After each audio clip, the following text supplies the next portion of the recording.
Aqui quem fala é o tutor Roberto Alvarez, sou tutor de Geografia do PVS e hoje eu vou falar sobre a modernização da agricultura brasileira. É interessante para a gente compreender um pouquinho melhor como se dá esse processo de modernização da agricultura aqui no Brasil, a gente entender como que está organizada a nossa estrutura fundiária. A estrutura fundiária ela representa a forma de distribuição e acesso da terra, ou seja, se a terra é mais bem distribuída ou não é tão bem distribuída assim, se o acesso é fácil ou se o acesso é restrito. Essas são características da estrutura fundiária de um lugar.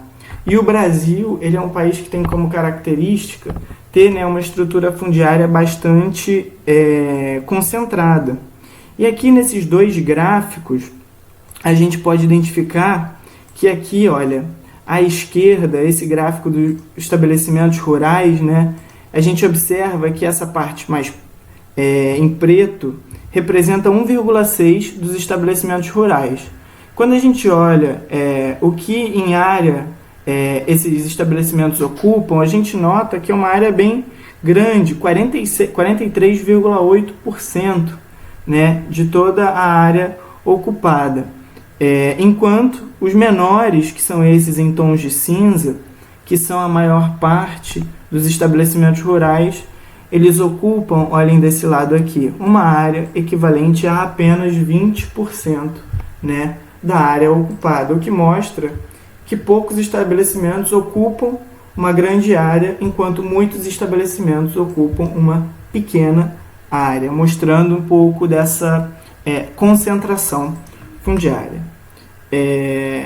Essa concentração fundiária, a gente pode estabelecer aqui algumas etapas que isso foi se agravando.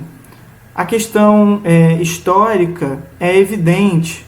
Nesse sentido, a gente tem que destacar que a primeira forma de divisão desigual de terras foi o próprio estabelecimento das capitanias hereditárias e depois das Seis Marias, onde a coroa portuguesa já destinava grandes porções do nosso território para alguns donatários, membros da corte. Então já mostra como era concentrado e seletivo. Um outro momento também super importante para a gente compreender como essa estrutura fundiária foi se concentrando é a da Lei de Terras, que foi uma lei que visava, de alguma forma, regularizar a estrutura fundiária, definindo quem poderia ou não ter acesso à terra a partir da capacidade de cada um de comprar a terra, ou seja, a terra passa a ser identificada como mercadoria, a relação deixa de ser de doação entre a coroa e alguns donatários e passa a ser uma relação de mercado. Aqueles que podem ter acesso à terra são aqueles que podem comprar, aqueles que têm dinheiro, recurso para isso. E a gente está falando de 1850, um período onde a gente vivia o Brasil num regime de escravidão, onde a maior parte da população não tinha sequer a liberdade sobre sua própria vida. Então, são algumas contradições que vão acelerando essa concentração fundiária. E por fim, nos anos 60, o início do processo de modernização do campo, fundamental para a ampliação dessa concentração fundiária. Afinal, a gente tem um modelo de modernização aqui da nossa agricultura que é considerada como modernização conservadora, porque ela, ao passo que ela desenvolve técnicas mais modernas de cultivo, utilização de tecnologias, ela conserva algumas características bem antigas, arcaicas e que são referentes a essa estrutura desigual e concentrada. Há aqui algumas figuras para a gente ilustrar um pouco do que se trata quando a gente fala de modernização do campo. A mais famosa é essa que utiliza esses tratores, enfim, que substitui a mão de obra do campo. Aqui uma onde os tratores sequer são operados por um funcionário, são esses drones aqui que operam de forma remota, esses tratores, essas colheitadeiras. Aqui, né, a utilização de tecnologias, de técnicas mais avançadas, de sensoriamento remoto, para poder mapear, né, como essa produção está acontecendo. E não se trata apenas de maquinário, né? Aqui essa manchete da Folha de São Paulo ela é interessante porque ela dá o tom, né, de como essa modernização do campo ela também está ligada à questão do avanço tecnológico, mas também científico sobre o campo, né? Falando sobre a genética agrícola, né, como uma área de trabalho em expansão. E essa outra manchete aqui, na verdade é uma matéria que eu tirei do portal do Senado, que traz uma característica para a gente ver como é uma modernização conservadora, né? A questão do trabalho escravo, por exemplo, ela ainda é muito presente, né, no nosso campo. Aqui tem, né, uma notícia falando que o agronegócio é o setor que mais recruta pessoas para trabalhar em regime semelhante ao da escravidão. Bom, por isso modernização conservadora.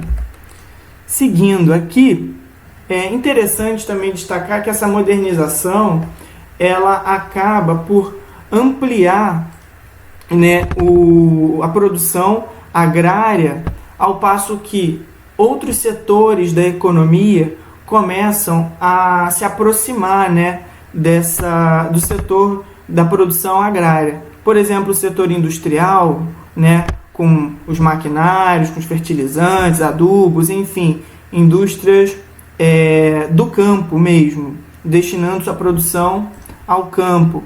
E o setor financeiro também, a partir, né, da criação de créditos agrícolas, empréstimos para proprietários, financiamentos diferenciados, enfim, buscando criar, né, alternativas financeiras para ampliar essa produção agrária. Poderíamos até acrescentar a questão, né, do setor científico, né, mas talvez esteja aqui junto, né, com esses adubos químicos, enfim, esse complexo agroindustrial que vai se formando. Bom, a gente pode ver, né, que os produtos, a produção do campo, ela passa por processo de industrialização, beneficiamento, ou seja, são matérias-primas que são transformadas pela indústria e que chegam, né, nos supermercados para o nosso consumo final, né? São os sucos de caixinha, biscoito, ração animal, enfim, uma série de produtos que passam por esse processo de industrialização, né? E como a gente vê, ele é um complexo agroindustrial porque ele, né, comporta aí diversos setores da economia. Por isso, um complexo. E essa modernização do campo, ela também gera uma série de impactos no nosso território, né? Eu trouxe aqui alguns pontos para a gente discutir que são relevantes para caramba, porque um deles trata da questão demográfica, né? Os movimentos populacionais, né? Ou seja, como essa modernização do campo faz com que alguns movimentos migratórios se configurem com mais força no país. Por exemplo, né, o dos pioneiros que saíram do sul lá nos anos 50, 60 em direção ao centro-oeste, buscando ocupar aquelas áreas onde ainda havia terras mais baratas, né? A devastação progressiva dos biomas também é um impacto terrível da modernização da agricultura, né? A devastação do Cerrado, da Caatinga e agora, né, bem evidente, da Amazônia, né? Um outro impacto que a gente pode destacar é o da ampliação dos conflitos sociais, né? Essa modernização conservadora, ela se desenvolve, né, a partir de inúmeras contradições entre o moderno e o arcaico. Isso, de fato, né, faz com que uma série de conflitos comecem a emergir ou ter mais força, né, no campo. Conflitos que envolvem grileiros, os movimentos sociais do campo, que envolvem também uma bancada política, bancada ruralista, enfim. uma série de conflitos sociais que passam a se desenvolver e ganhar relevo com essa modernização do campo. E por fim, a expansão da fronteira agrícola, né? Essa fronteira agrícola que vem se expandindo, né, do sul e hoje chega já, né, no território amazônico. Aqui algumas características dessa expansão da fronteira agrícola como uma marca da nossa modernização, né, da agricultura. É importante destacar o estímulo que essa expansão teve pelos governos militares, a fundação da Embrapa nos anos 70, uma empresa estatal que buscou criar técnicas de correção do solo para o centro-oeste, tentando favorecer, né, aos proprietários que quisessem produzir nessa região do Brasil. A BR-163, que também foi fundamental porque criava, né, um eixo de circulação de mercadorias e de expansão territorial, também um vetor de expansão no sentido sul-norte, indo do Rio Grande do Sul até o Pará. E os programas de colonização, ou seja, os programas de ocupação, né, dessa região centro-oeste, que estimulava os movimentos migratórios que eu havia citado. Inicialmente, né, esses movimentos começam por pequenos e médios agricultores que saíam do sul porque não conseguiam competir com a agricultura moderna que já era praticada nessa região do Brasil, mas que até hoje ela vem sendo praticada, né, ela ganha e ela é levada adiante por grandes latifundiários, por empresas, né, do campo, pelo agronegócio, esse agronegócio que tem na monocultura, visando a exportação, né, o seu maior produto. A gente já vai ver aí algumas monoculturas importantes no Brasil, né? Também tem como característica ter um grande volume de terras improdutivas destinadas à especulação, ou seja, a fronteira avança e nesse momento inicial do avanço da fronteira, essa porção de terras ocupadas, normalmente elas são destinadas à especulação, são adquiridas em valores muito baratos e posteriormente vendidas, né, em valores bastante altos. Podemos também destacar que se amplia, né, o chamado arco de fogo, ou seja, as áreas onde tem queimadas, exatamente para a expansão, né, da fronteira agrícola. O desmatamento da Amazônia é bem nítido. Entre 2018 e 2019, o INPE fez um estudo brilhante mostrando como as áreas desmatadas cresceram, né, a níveis recordes, né, chegando a ter um total desmatado de 9.762 quilômetros quadrados de áreas desmatadas. Aqui um mapa que está até na apostila de vocês, que mostra, né, um pouco esses movimentos migratórios, indicando os fluxos, né, aí da expansão da fronteira agrícola, primeiro para o centro-oeste, depois para o norte. Aqui os cultivos, né, principais, as monoculturas que mais geram riqueza, geram lucro para os proprietários dos latifúndios brasileiros, a soja, a cana, o milho. E aqui esses três primeiros, eu fiz questão de trazer essas figuras, esses mapas, para a gente ver como há de fato uma concentração dessas monoculturas na região centro-oeste, sul e centro-oeste ali, né? Aqui figuras tiradas, né, do próprio site onde está o estudo do INPE, mostrando aqui esse mapa com um mapa de calor, né, com essas áreas em vermelho, onde tem havido a maior quantidade de focos de desmatamento. Desse lado aqui tem essa tabela, né, com os números em quilômetro quadrado e a contribuição em percentual de cada estado para a devastação da Amazônia legal, né? A Amazônia que está em território brasileiro. Bom, eu estou mostrando um cenário de inúmeros problemas, né? E isso gera, como eu já havia dito, inúmeros conflitos. Por exemplo, o conflito entre grileiros e poceiros, ou seja, entre aqueles que forjam documentos, né, para se apossarem da terra, e aqueles que, por não terem acesso à terra, acabam fazendo os acampamentos para indicar para o governo que eles estão sem terra e aquela terra que eles estão ocupando está improdutiva. Tem o conflito entre os latifundiários e os camponeses, aqueles que produzem, né, para o mercado internacional e aqueles que botam a comida na nossa mesa. A bancada ruralista e os movimentos sociais são um conflito que indicam, né, a dimensão política desses embates.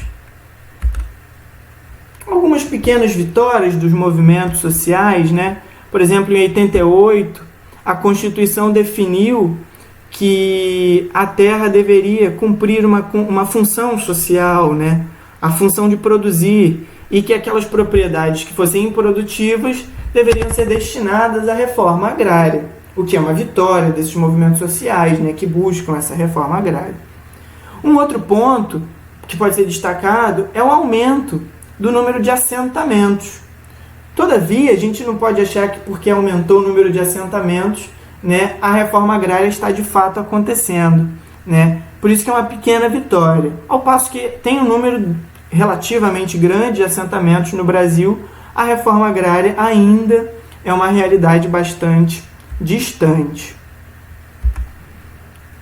Aqui, novos elementos, novíssimos elementos na realidade dessa modernização conservadora, né? Porque, por exemplo, essa PL, né, 6299, chamada de PL do veneno, ela tem esse nome porque ela libera uma série de agrotóxicos que eram proibidos aqui no Brasil, que são proibidos em diversos países do mundo, e a partir dessa PL, né, esses produtos que estavam proibidos porque fazem mal à saúde, fazem mal ao meio ambiente, passaram a ser liberados, né? E a MP da grilagem, que é mais recente, que os movimentos sociais dizem que essa MP ela vai beneficiar os grileiros, né, os grandes proprietários que utilizam esses documentos irregulares para se apropriar de territórios, sobretudo na Amazônia. Então, é uma MP que busca fazer a regulamentação, né, dessas terras e, portanto, é como se essa MP regularizasse alguma coisa ilegal, né, dando a posse de terra para os grileiros que roubaram territórios da Amazônia. Bom, galera, esse é um conteúdo bastante interessante, ele é bastante amplo e, bom, eu espero que eu tenha contribuído de alguma forma sobre a modernização da agricultura brasileira. Enfim, forte abraço e bons estudos!